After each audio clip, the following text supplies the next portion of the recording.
Hello my dudes and welcome back to almost. Welcome back to Byzantine. Can I help you? Yeah, you can, Jensen. So this episode, what we're going to be doing is working on the retail district. Last episode, we got the stone smelteries done, and automation is fully going here on the colony. Pretty cool, pretty exciting. This marks the dawn of a new age of Byzantine greatness. So let's jump in. So yeah, now we have these two stone smelteries up and running. We are storming through the bricks. But I was reading the comments section and amazing, thank you guys. You saved me from a massive boo-boo. So apparently the stone smeltery is the one that makes charcoal. And when you set the stone smeltery to also use charcoal as fuel, they get into this horrible loop of making charcoal to fuel the making of the charcoal. And before you know it, all your stone smeltery does is smelt charcoal. So we're turning off charcoal for now. And we're going to use just regular oak planks, because this seems like a bit more of a sustainable thing to do. But also, we might as well teach them the recipe to make charcoal, because I don't think they can at the moment. I always thought it was made somewhere else. Turns out it's not. So charcoal is... oh yeah, we get to pick what kind of wood we want to put in there, right. Now, I should have some wood in my backpack somewhere. I don't. So let's see if there's just some oak knocking around that we can steal from someone. Hello? You got any oak? Kenjiro bits? No, there's nothing for it. I'm gonna have to go and grab some. So yeah, we're back over here at the stone smelter. I'm gonna go and turn one of these into planks like that. Go over here, go to the smelting recipes, teach a recipe, and we put oak logs in there and it turns into charcoal. Boom, and has that worked? Let's find out. Yeah, there we go. So now this guy knows how to make charcoal out of oak logs. Amazing. And that's another reason why the stone smelteries are so important, and why it's a good idea to have... There's not enough room for my family to live here. Okay. And why it's a really good idea to have more than one, because yeah, making fuel is a big part of the colony. What can I do for you? So there we go. Now we need to make sure that the forester is actually going to be harvesting oak and spruce. Now luckily, over here on the colony, the only two woods that are really used at all are oak and spruce. And at the moment, as you can see, he is Whoa, is he storming through these? I mean, there's a lot of trees here, but no digging, I see. What's the problem, Derpius? Where's the courier? He needs shears. And that reminds me, I don't think I've set the shears up at the blacksmith. It's been a long time since I went over there, and I think there's a lot of things he should be doing. So back over to Braven Boulevard and let's track down this blacksmith. Here we go, the blacksmith's hut and recipes, and I guess we don't have shears here? Yeah, we don't. Oh man, that's a crazy oversight on my part. So how do you spell shears? Is it S-H-E-A? Yeah, there we go. Shears, boom, you got the recipe. I'll give you a couple of the iron ingots I've got in my backpack. Oh no, he's got some in here. Perfect. Now we want to make sure that this blacksmith is going to keep getting the metals he needs, like copper and iron. So let's go over to the mine now, double check things are going okay over there. Well, the miner isn't here, which means he must be down in his mine, hard at work. And since we keep seeing metals appear in the warehouse, he must be doing a great job down here, right? Let's go and take a look. So down we go. Oh my god, it's the dropper. Oh, I love it. I love that drop. Man, the miner has done so much work down here. It's so cool to see this. So, let's take a look at what he's dug out. Oh my god. It's quite the labyrinth down here. What have you found over here, Warfish? Bit of platinum. Not great for me. Are you using a spade to... oh, right, yeah, gravel. Okay, yeah, cool. You're forgiven.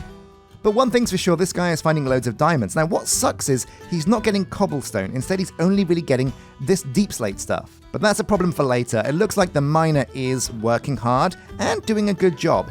So, why have I got a bunch of iron ingots and a bunch of iron ore in my backpack? Well, we skipped it last episode, but we're going to head over to the university now and get some research done. Now, before we head over there, let's take a quick look at the map. So as you can see, things are really coming along with our colony. You can see the big wall coming down here, up to the retail district, going across here through the mountain, and then over here to the industrial area, and this massive area that we've penned off for even more buildings. Amazing, very exciting. Now, in the end, I reckon what we're going to do is bring the wall up on top of the mountain over here, come over here by this weird river thing, and then bring it around for a nice kind of square approach. Yeah, very cool. So hello there, Tuppy. Let's go in here and get some research configured. Now, there's 0 research in progress. Amazing. That means the previous research was done. We're going to go to technology and see if we can spend some of this iron ore. Now, I need this iron ore pretty badly. Now, here we go. Yeah, this is going to be big. Miners find 15% more ores is going to mean we get even more iron. So that's 1. Let's see if we can find 2 more. Now, maybe it's time to spend some of these iron ingots on some combat research as well. We want to upgrade our knights so that when the raiders do come, and we've been really lucky so far, raiders haven't really kind of bothered us too much. But we're going to want to upgrade our dudes so they can handle whatever is coming. Now, I reckon parry chance is going to be pretty big, knight's armor 5%, so we'll do that as well. In the end, we kind of want to research everything, so there's never really a bad research to do, and we'll spend the remaining iron on iron skin for more durability on that armor that's even more buffed. Boom! So, 3 researchers locked in, money in the bank, ripperoni and pepperoni, going through all my catchphrases now, but it's nighttime as well, so let's have a bit of a sleep. And there we go, another day on the colony. Now, another thing I'm going to do before we head over to the retail district, we're getting a bit distracted, but I'm kind of tired of having to keep changing my tools. So I'm going to go and see if I can use the diamonds that we have now, because we have loads, to make myself a diamond Paxel. There we go, a diamond Paxel. You need 3 of those tools and 2 sticks. Let's do it. It's not the most efficient tool. I should probably be using like silent gear or something to do this, but it'll do for now. It's a great multi-tool that's just really handy to have on our toolbar. Now, also what I'm going to do is use the stash over here to start unloading some of these things from my warehouse that I want to get into the colony. For one, we have a whole bunch of iron ore that can get smelted up and turned into guards armor. And also it's time to start going through some of these spruce logs, get them into the system as well, because the warehouse and the carpenter needs loads and loads of that. But also there's some granite in here. Yeah, loads of that. Oh man, there's a lot to do. But we can put it over here in the oak iron chest above, and this will filter down into the stash. And here you go, you can see Usagi Carlson is going to come and do a pickup. Amazing. Right, so let's think about what kind of buildings we want over at the retail district. So right now we have the Fletcher and the bakery over there. I think we're going to want, what else was it to be put over there? The Glassblower would be great over in the retail district, so we'll put that down there as well. Now the dyer hut. Can we make the dyer hut yet? No. Need to do some research for that. But of course, the flower shop is a big one, and I think we can do that now as well. Boom, the flower shop. So let's go and place these 2 buildings down, see how much space they take up. Here we go. Now, we do have loads of room here, but if we're not careful, we are going to run out pretty soon. First thing we're going to put down is the Glassblower hut, because I'm thinking that might be a pretty big build. So let's take a look at this bad boy. Now, this is the Glassblower's hut. It's pretty impressive, as are most buildings in this pack. And I think this is the front door. Yeah, it looks pretty front door-y to me. So this is level 1, 2, 3, 4, and 5. Oh yeah, this is a pretty cool looking building. Now it's going to lean over a slight bit, but I think that's pretty okay, you know? Now while we're up here, what I want to do as well is set the girls on upgrading these insulae, because basically, yeah, we've kind of run out of housing on the colony. It's crazy, I know. But these insulae only being, I think, what, the level 1 or level 2 is really dragging us down. So let's see if we can find those blocks and get these upgraded. Ah, there we go, there's 1. Ah, so this is only level 1. Wow. Okay, well, we're going to get the girls on this, Molly Moo and Ambriel. So Molly Moo, upgrade this to level 2. Okay, that's the insulae done. Now let's get on to building these actual buildings. Right, so this is the Glassblower. Let's now take a look at the flower shop. Now this could be a very cool looking build. Pretty excited to see what this looks like. And there we go, yeah, the flower shop. Now this looked pretty good in medieval oak. Oh man, yeah, and in Byzantine as well. This looks pretty amazing. Now we don't want it to mess with that building, and it's actually quite long. Oh my god, it's deep as well. This is a huge, huge building. Oh man, so you know what? This is so big, I think we're going to put it right the way down the end. Yeah, because otherwise we're just not going to have any room for it. But where is the front door for this thing? I don't quite know. I guess maybe that's the front door. Yeah, that looks pretty front door-y to me. Yeah, we'll put this at the end. The road can come down here through the middle. Then it can go to the right a little bit, then to the left, and then out the front gate. That sounds pretty good to me. We're going to lower this down slightly. There we go. Make sure it all fits within the walls. Looks pretty good so far. This is level 1, 2, 3, 4, and 5. Oh man, and look at this bad boy. So much time and attention has gone into this building. It's cool because some buildings you see and you think, oh, Yeah, that was a quick build. And then some buildings you see and it's like, oh my god, this must have taken forever. And the attention to detail in this build is very impressive. So level 1, pull the trigger, boom, and let's get the boys on this. Boom, boom, boom, amazing, right. So the Glassblower, the flower shop, and both of these insulate up to level 2. That's going to give us 1, 2, 3, 4, 5, 6, 7, 8 more housing spaces. That's great. Right, so before this building gets going, our builders have a few things on their to-do list. Look at this. So yeah, Ambriel Hoobies wants a block of copper trapdoor. So yeah, this is where the game kind of changes massively. You kind of have to walk around now and make sure all of your dudes have all the recipes they need to get everything built. It's a change of pace, but it's much easier than running around yourself making all of these bits and bobs manually. And eventually you do get to a point where you can just let a building go up and leave your builders to it. Also, another thing to get recipes much easier is you can take a look at requests and see what someone is looking for. Now it looks like Leo wants brick extra shingles. The support material is beige bricks, and the shingle material is brick extra. Oh, so you can select that, it automatically puts it in here, and then you can teach it. Oh my god, that's amazing. That's so much easier than what I was doing before. Well, let's go and see if the carpenter wants anything as well, because that will speed things up massively. Oh man, that's such a quicker way of doing it. But we can find out what people are looking for by going to the clipboard. So what do you want?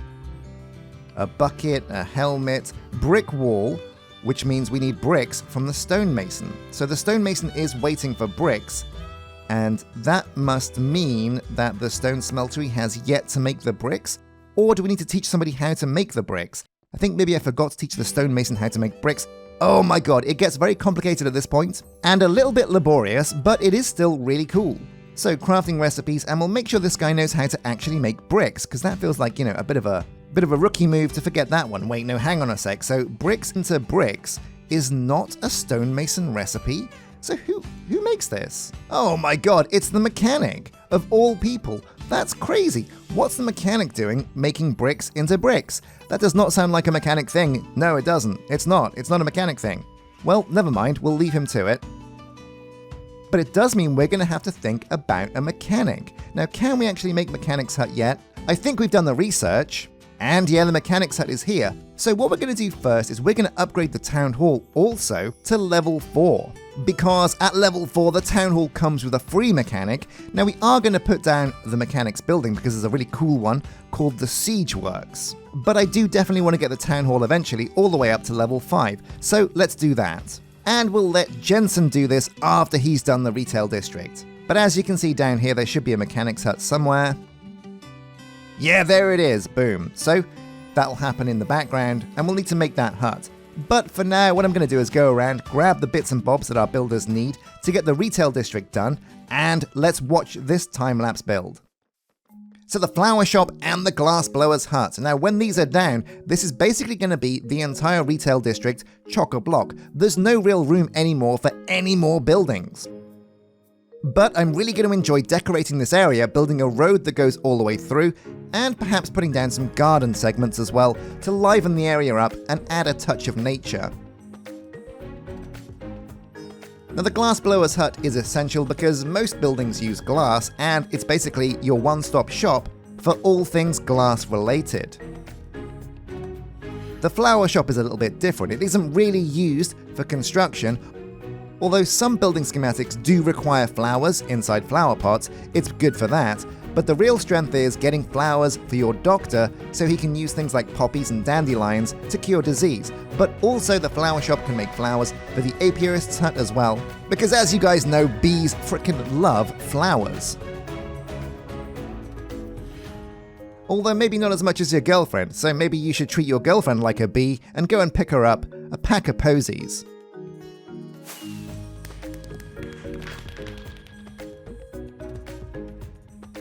Now we're definitely running out of room for citizens, but these extra levels on the insulae are going to give us a lot more colonists in the colony, and what that means is we can cherry pick some better dudes to be our flower shop owner, I guess, or gardener. I don't know what the title's going to be. And our glass blower. Okay, so it took some time, but the flower shop and the Glassblower's hut are now fully ready to go. They're only level 1, but that's still level enough for us to get a dude in here. Wait a minute, what's this? Ah, no way. So instead of just the massive Colosseum mystical site, there's also, in the flower shop, a little bit of a budget mystical site. And this is really worth building because this is going to give us a bit of a happiness injection over at the colony. Oh, and look at this. The materials to build this little mystical site are super easy to do. So we'll get, I guess, Leo on this. And yeah, get to it, Leo. And that makes me glad that I did that mystical site research. So, okay, are we going to hire a flower shop dude? Well, no, not yet, because as you can see, these buildings in the background as well, the insulae, are slowly getting upgraded, and I've seen those pop off as these buildings have been built. So, what we're going to do now is go over to the tavern and see if we can fill some more of these slots with some more dudes. Oh yeah, love to see it. So basically, yeah, we're going to find some guys hanging around the tavern and get them in as our new flower shop owners. So we've got Klaus Haltermain over here and Alex the Tasty. Let's take a look at how tasty they are though. Okay, another quartz. Yeah, we got that, I think, in the backpack. Boom. So what will it be? Get in the colony. Boom. Welcome to the crew. Also, Klaus over here. What's your cost? What's it today then? Ooh, gold. Do we have any gold in a backpack? No, so we're going to leave Klaus for now. But what about down here? These colonists, as they visit, like to kind of Lando B. They like to wander around and get a bit lost. So yeah, sunflowers will get you in, Lando B. Why not? Oh my god, Lando B ran off with my resources. What a thug. Oh, well, it had to happen sooner or later. Witchy will fester. What is it? Hay bales, not too bad. So we'll get you in too. Now basically I'm just inviting everybody I can because we're going to have so much room once those insulae get upgraded that it shouldn't be a problem. But that's about it. Klaus Haltermain. Yeah, that'll do. So let's... Oh, wait, they became an archer. Oh, right, yeah, well that's fine. So let's go and get these guys in their new roles. We're going to need a Glassblower first. And we'll pick from the new dudes we just hired. So manage workers. Yeah, default works, but show employed. And let's see if we can find... Ooh, so it doesn't kind of sort them. Oh, right, they're alphabetical, I see. So Witchy will fester. What's your stats? No. No good for a glassblower, never mind. Alex the Tasty, on the other hand, has great creativity, so I reckon we're going to hire her as a glassblower. Get her over here. What do you look like? Oh, yeah, I love it. The grey hair. It's a bit of an old lady thing going on over here, but I love it. I love it. Welcome to the colony. Oh yeah, and of course, make sure you put that hat on. Very cool indeed. Okay, now time for the flower shop. And yeah, Witchy Will Fester is not a great flower shop owner, or florist. Right, that's what they're called. So yeah, let's see if we can pick somebody else from the knights or archers that has much better stats. Whoa, look at this. Shadow Fox Longstaff has 20 agility and 15 dexterity. That makes him an amazing archer, but it also makes him an amazing florist. So let's get him over here and see what he looks like. Yeah, okay, so you look very similar to the composter. In fact, that might be exactly what the composter looks like, but you know what, that's fine. Oh yeah, and it's great to see these residences going up. Now there's one more thing I wanted to do. Oh wait, yeah, let's get the buildings configured first. So the glassblower works a lot like the mason does. They'll need a smelting recipe to actually make the glass. There it is, boom, and now you can make that into glass. But we're also going to teach you how to make red sand into glass as well, because we might get some of that down the line, who knows. So now they know how to smelt glass, now we're going to teach them how to make glass panes. And it's very simple, 6 glass makes glass panes, boom. Now they know how to make that. So there's also some domum ornamentum recipes that we're going to have to look for as well. So this building is quite complicated, it also needs fuel as well. Man, this thing needs absolutely everything. So we're going to set charcoal over here because, yeah, it's a good use for that charcoal, and the glassblower isn't going to see too much action. It's a building that's essential, but not many buildings have a lot of glass, so you don't need to worry too much about this thing being super high level. But yeah, custom recipes, here we go. So we're going to want to put glass in here, obviously, boom. Teach that, and then put glass in the second one as well. Boom. Teach that. Take a look over here at the requests to see if there's anything open. No, there isn't. That's good to know. And that kind of should be everything we need glass-wise. If there's anything else that crops up, like maybe some glass with like a golden frame, I can see that happening, we'll come over here and make sure that's in the recipes as well. But for now, we'll leave this to brew. But that's the Glassblower pretty much configured now. What about the flower shop? So this is a little bit more complex. Well, not really more complex actually, but it's a lot slower. The flower shop takes forever to make what he makes. But you can see over here, under the Plantables tab, you have a list of the things he can grow. So at the moment, it's just poppies and dandelions. I think as he gets higher level, he gets more things that he can plant in his pots. But for now, this is going to be great. These are the essentials that are needed to cure the flu. Oh wait, is he doing it? Is he doing it now? So one thing the flower shop does go through a lot is compost. And there's no setting to turn this off. So it really is essential that you get lots of composters huts down at high levels, because yeah, the flower shop really does drink compost. So what are we going to do now? Well, I was thinking about this. Basically, I want to get my build tool, and I've been thinking that we need a great way for our builders to get from over there over to this side of the river, and I thought, what about a kind of aqueduct? Now bear with me, I think this is going to be pretty cool, but what we're going to do is we're going to put an aqueduct that goes from this hill over here, past those guard towers, and up over to that path, maybe up past the hospital.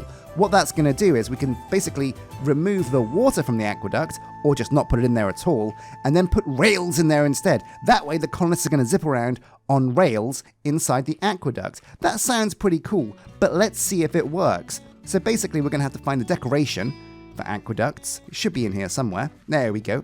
Aqueduct. And let's take a look. So the numbers, I think, dictate the length. So we're going to want a really long aqueduct, 13 blocks long.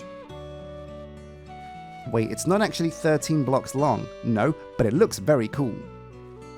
And what we can do is have this aqueduct end in like a little bit of a pond or a cistern or something over here, and just bridge it over there past those guard towers.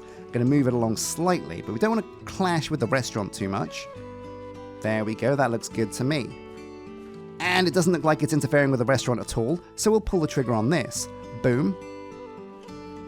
So now we've got to put the builder's goggles on and see if we can map a pretty decent looking aqueduct, because basically having a way to get across the river very quickly is going to speed up our builder's loads. So let's get to it. So as I was building the aqueduct, I realized that the numbers are not for the length of the aqueduct, but the height. And you can basically stagger them down from 12, 11, 10, 9 to basically drag your aqueducts from the floor really high up. And it's a really cool thing.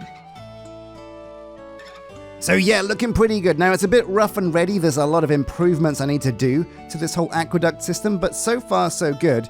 It looks pretty cool. Now there's no rail in here yet, but already we are seeing the benefits, because I've seen the builders come back and forth across this aqueduct already, because it is a much quicker way across this river from their builders' huts. Okay, locked and loaded. So we have so many build projects now going on. We've got 2 builders' huts over there, 2 builders' huts over here. I'm even thinking that we might even want a couple more builders' huts over by the restaurant, because you know what? Maybe 5 or 6 builders' huts would be a really good number. That way we can start upgrading almost everything on the colony and just leave it to do it in the background. Now there's one thing that hasn't quite completed. Basically, I set up this warehouse to be upgraded to level 4 last episode, but the builder didn't finish it. I had to pull him away to do the flower shop, but now we can go back here and set him up again. Well, my dudes, thank you very much for watching this episode of Minecraft Minecolonies Byzantine. There we go, I said it the right way again. This episode, we've got the retail district done as far as buildings go, but it's far from complete. We're going to have to decorate that and, yeah, put in the roads and get those buildings, I think, up to at least level 2, maybe 3. But the Glassblower is much more important than I thought. So many recipes require glass, and getting those up and running has been really cool. We've got a mystical site being built at the flower shop too. That's going to be great for happiness. And also, we've got this really amazing aqueduct that you can see in the distance behind me. Pretty cool looking. That functions as kind of like a railway line for our builders to get across from the hospital area over to the retail district. And that's really powerful. I'm thinking I might splash some more of these aqueducts around, but I'm going to be very careful because they can look a little bit messy, and I don't want the colony to look too congested with aqueducts absolutely everywhere. So a massive thank you for watching. Hit like and subscribe, and until next time guys, take care.